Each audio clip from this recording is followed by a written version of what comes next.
Hello मित्रांनो, मी उपेश तुमचं स्वागत करत आहे एका नवीन व्हिडिओमध्ये। आपल्या देशात अनेक जाती धर्म आहेत, तर मी आज यावरून थोडे बोलणार आहोत।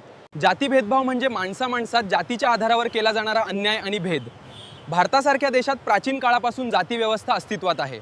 सुरुवातीला ही व्यवस्था कामाच्या विभागणीसाठी तयार झाली होती, पण हळूहळू ती जन्मावर आधारित बनली आणि त्यातून भेदभाव सुरू झाला। पूर्वी काही जातींना उच्च स्थान दिले गेले तर काहींना नीच समजले गेले। यामुळे समाजात विषमता निर्माण झाली। काही लोकांना शिक्षण, मंदिर, पाणी यासारख्या मूलभूत गोष्टींपासून वंचित ठेवण्यात आले। हा भेदभाव केवळ अन्यायकारकच नाही, तर मानवी हक्कांचं उल्लंघन आहे।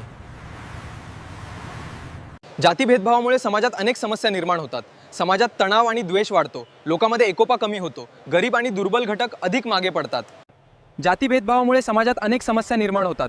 समाजात तणाव आणि द्वेष वाढतो, लोकांमध्ये एकोपा कमी होतो, गरीब आणि दुर्बल घटक अधिक मागे पडतात। जेव्हा लोक समानतेने पुढे जातात तेव्हाच देशाच्या विकासाला अडथळा येत नाही, पण जातीभेदामुळे ही प्रगती थांबते। कायदा आणि समानता।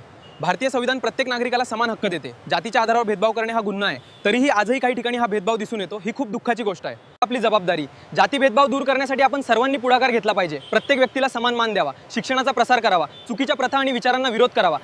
जाती भेदभाव हा समाजाच्या प्रगतीसाठी मोठा अडथळा आहे। आपण जर खऱ्या अर्थाने प्रगत देश बनवायचे असेल तर जातपात बाजूला ठेवून सर्वांना समान मान देणे गरजेचे आहे। माणूस मोठा त्याच्या विचारांनी असतो, जातीने नाही। तर मित्रांनो, व्हिडिओ कसा वाटला हे कमेंट करून नक्की सांगा आणि व्हिडिओ जास्तीत जास्त शेअर करा। चला तर मग पुन्हा भेटू एका नवीन व्हिडिओमध्ये। बाय।